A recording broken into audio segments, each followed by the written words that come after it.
The hum of the glint of reason was a sound Aaron Voss had grown to hate. Not because it was loud. On the contrary, the ship's ambient systems were calibrated to a frequency soothing to most sapient species. But not humans. For her, it was the audio equivalent of a mosquito trapped behind a screen. Ever present. Just out of reach. Just enough to keep her on edge. Aaron sat cross-legged in the linguistics chamber, a cup of lukewarm caf in one hand, stylus in the other. The playback on the ancient transmission loop continued to scroll across the holographic display, repeating the same 6 phrases in a language no one else on the ship could identify. She could, of course. That was why she was here. The words weren't religious hymns or tribal mantras as the xenoculturalists had guessed. Not ceremonial. Not benign. Aaron had spent enough time with ancient human military archives, back when Earth still had them, to recognize a pattern when she heard one. It was a command chain. Fragmented, but unmistakable. She leaned closer to the console. "Execute," she whispered, not as a translation, but as a realization. "You're still here," came a voice from behind. Dreen hovered into view, 6 stalk eyes blinking asynchronously. His fronds twitched, signaling disapproval. "The data loop has been deemed culturally insignificant. There's no need to exhaust yourself." "I'm not exhausted," Aaron said, sipping the coffee substitute and grimacing. It tasted like burnt mint wrapped in despair. "And you're wrong. This isn't cultural. It's procedural. It's activation code." The ever-alert human paranoia," Dreen said with a dry clicking noise that passed for a laugh among his kind. "Always seeing war machines in poetry." "No," she said. "I'm seeing war machines in what your experts think is poetry." He gave a slow spin of dismissal and floated out. Aaron didn't bother watching him go. She'd already learned that when the aliens didn't want to listen, they didn't need to. That was the unspoken rule. Humans were welcome, encouraged even, as long as they didn't make waves. Keep your instincts in check. Don't disrupt the logic train. Aaron reached forward and tapped a sequence into the console, switching the display to a deeper structural scan of the signal. As she suspected, there were subharmonics, coded pulses riding under the language. Frequencies meant not for people, but for systems. They weren't praying. They were turning something on. Her eyes burned. She blinked hard, rubbed them with the heel of her hand. The chrono said 3:12 shipboard time. She hadn't slept in 30 hours? 40? "No sleep tonight," she muttered. The Arene slithered in next, tentacles tucked politely close to his torso. The Confederation's lead botanist, fluent in 65 plant-based dialects and utterly useless in this crisis. "You've bypassed the scanned hierarchy," he said, mild reproach in his tone. "The Council hasn't authorized a deep harmonic audit." "No," Aaron replied, "because the Council thinks this thing is harmless. But we're picking up EM fluctuations across the sector that line up with these pulses. Something's waking up." The Arene tilted his bulbous head. "You believe the artifact is technological?" "I know it is." He was quiet for a long beat. "Even if you're correct, why would such a signal reactivate now?" She turned to him, her voice cold. "Because we poked it. We dropped a survey drone on the surface without realizing we were stepping on a tripwire." He blinked, once slowly. Then, with a sympathetic click, he said, "I understand this must be frustrating for you, Aaron. But perhaps some rest." "I'm not tired," she snapped. "I'm angry." The Arene stiffened. That kind of emotional clarity made most Confederation species deeply uncomfortable. He left without another word. Alone again, Aaron watched the transmission cycle repeat. 6 phrases. 6 triggers. The 6th was a countdown. She was certain of it now. The pattern was recursive, escalating in amplitude every time the loop ended. A ramp-up. And they weren't going to listen. She stood and stretched, joints popping. Time for Plan B. Aaron pulled up the engineering manifest and logged an internal maintenance request. Low-priority systems check. Surface shuttle inspection. Standard forms. Nothing to raise an alert. Humans were famously good with grunt work after all. The interface beeped, approving the request. She took another sip of her drink, winced again, and dumped the rest down the reclamation chute. "Fine," she said aloud. "No sleep tonight." She headed to the docking bay. 2 decks up, in the command chamber, a warning ping pulsed once on the system-wide alert feed. A low-level anomaly. Unusual signal modulation. AI Diagnostic flagged it as non-critical. No one looked at it. They were too busy marveling at the derelict moon they'd just discovered, its spires of blackened metal, its symmetrical decay.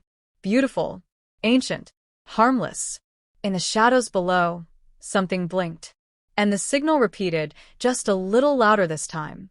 The shuttle bay lights flickered as Aaron stepped into the cradle of the launch deck. No alarms, no alerts, just the quiet hiss of pressurized silence and automated compliance. The low-priority work order had gone through without question. Bureaucracy, even in space, loved its routine. She moved quickly, ducking into Shuttle 6, a survey pod barely large enough for 2 and stocked with little more than atmospheric sensors and surface mapping gear. The Confederation didn't arm its science vessels. Exploration was a noble endeavor, they claimed. A species confident in its own superiority rarely needed a backup plan. Aaron slid into the pilot's seat and keyed in the launch path manually. The ship's AI, passive and sleepy, recognized her as authorized crew and gave a soft chime of readiness.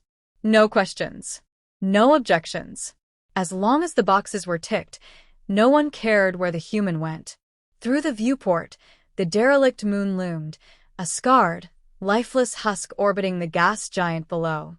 The surface was pockmarked with ruins that looked more grown than built, as if someone had convinced metal to bloom like coral.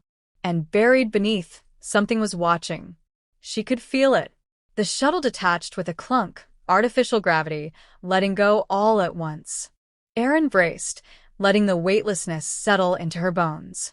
One hand on the manual controls, she guided the craft on a slow descent. No autopilot. No beacon. She wasn't here to be seen. As she neared the surface, the interference began. Static clawed at the comms. The AI hiccuped, stuttered, then dropped entirely offline. The display went dark for a heartbeat before rebooting with a new language, a series of sharp glyphs etched in amber and red. "Of course," Aaron muttered, teeth clenched. "You're waking up." The shuttle bucked as it broke through the upper atmosphere. Warning lights flared, compensators groaning under the strain. The moon didn't want visitors.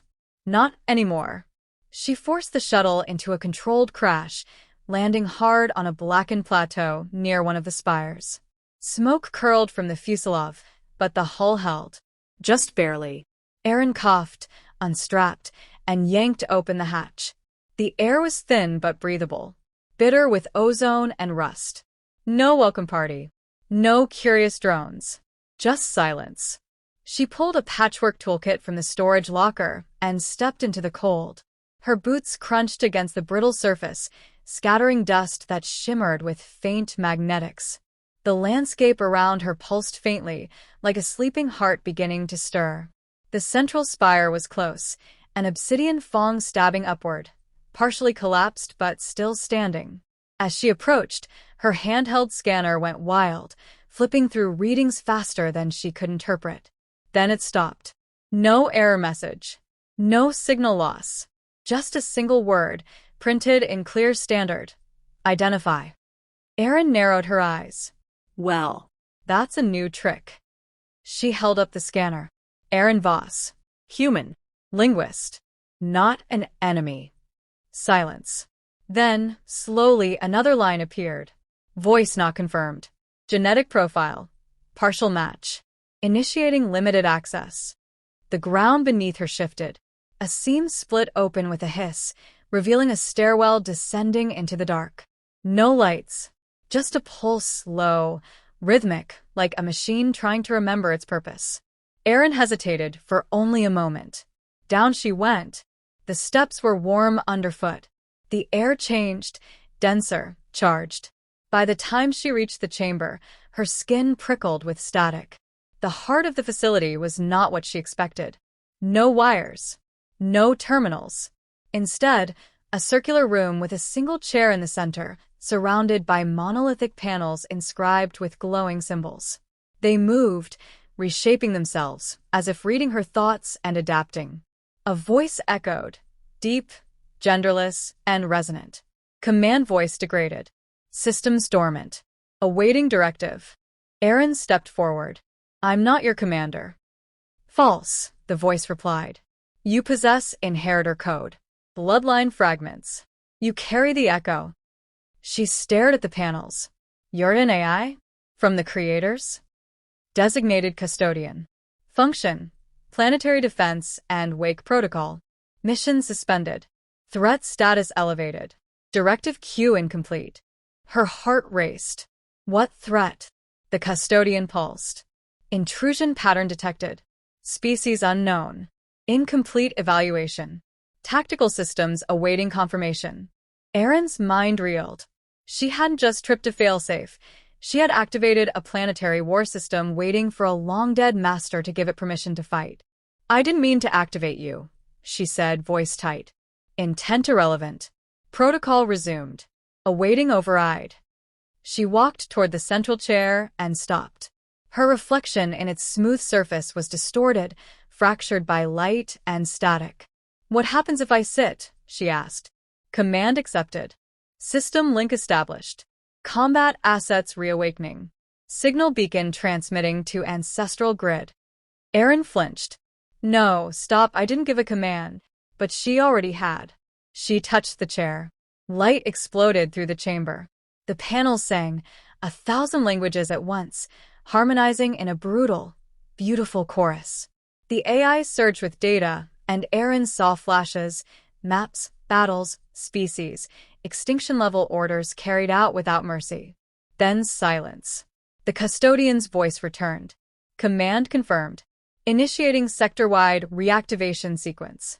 Voice imprint logged. Voss, Erin. Status. Provisional authority. Erin staggered back. I didn't mean to do this. I just wanted someone to listen. Now they will, the voice replied. All of them. Above, the derelict moon pulsed once with a brilliant ring of energy, invisible to the eye, but not to the right sensors. Across the stars, ancient systems blinked to life. Back on the Glen of Reason, Vierin stared at the sudden spike on the long-range sensors. Dreen, he whispered. We've been pinged. By who? The historian asked, eyes narrowing. Vierin swallowed. By the old network. It's responding. And it's using her name. Erin sat in silence, the alien chair now cold beneath her. The custodian had gone quiet, though the room still shimmered faintly with residual power, like a god inhaling slowly after a long sleep. Her skin tingled with the residue of a system far older and far more dangerous than anyone in the Confederation dared imagine. She wasn't supposed to be in control. She wasn't even supposed to matter. But the custodian had said her name. Above ground, seismic tremors began rippling through the crust. The once dead spires vibrated in harmonic unison, sending coded pulses upward, broadcasting not just to space, but to other relics like it. Erin hadn't activated a station. She'd reactivated a network. And now it was looking for leadership. She pressed her palm to the side of the chair. Custodian. Pause broadcast. Stand down. A flicker of light pulsed in the walls. The voice returned, fainter this time. Override delay in effect. Network contact required for full cessation. Link established. 2 of 7 nodes online. Remaining, unreachable. Response window active. Erin breathed in slowly, calming her racing thoughts. Then I have time. No, the voice said flatly. You have responsibility. A low chime echoed from her scanner. Confederation comms, heavily scrambled, but clearly active. She opened the feed. Rin Voss, this is Glint Command. Respond immediately. You have triggered unauthorized contact with dormant architecture. The Council demands your immediate return. You are in violation of exploration protocols. Erin snorted. Now they care. Another voice layered in, Dreens, clipped and formal. Human Voss, your presence at the control site is considered provocative. Stand by for retrieval. I'm not leaving, she replied. There's more going on here than you understand. Explain, Dreen said, his tone brittle. I didn't find a ruin.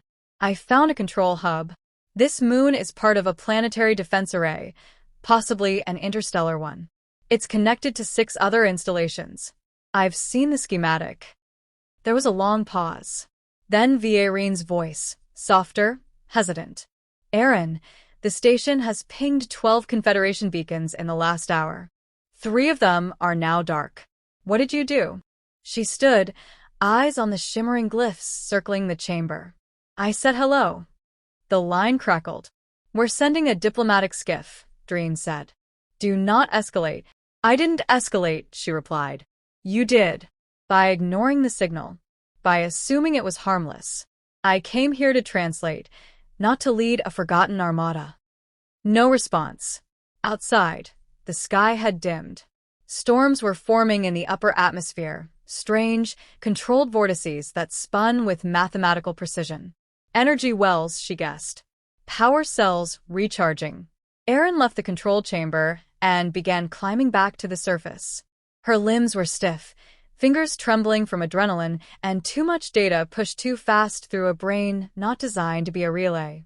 She emerged into the pale light of the moon's surface, just as the diplomatic skiff broke through the clouds. It hovered like an insect, sleek, bright, unmistakably alien. Dreen and Vierin exited first, followed by 2 security drones. Aaron met them at the edge of the plateau, arms folded. This is bigger than you realize, she said before anyone could speak. We do realize, Dreen replied. You've activated a system capable of vaporizing entire fleets, and it now knows your voice. Vierin looked genuinely unsettled. We are not prepared for this. None of our historical databases mention anything of this scale. What are they? They're caretakers, Aaron said. Left behind by someone we've never met. Maybe even ancestors of humanity. I don't know, but the system saw me as a match. Partial, but enough. Dreen's eyes glittered. And now you think you speak for them? No, she said. But I can speak to them, which is more than anyone else can say. Behind her, the spire let out a low pulse, a wave of harmonic sound that made the hair on her arms stand on end. One of the drones chirped in alarm. Aaron turned toward it. A second signal was coming in, louder, angrier. Not from the moon. From elsewhere. The custodian's voice returned, this time projected into open air. Alert. External hostiles approaching. Identification. Non-confederation. Purpose. Acquisition. Vierin looked up sharply. We're being tracked. No, Aaron said. I'm being tracked. And whatever's coming, it wants the system. Not us. Not the moon. Control. Dreen took a slow breath. Can you stop it?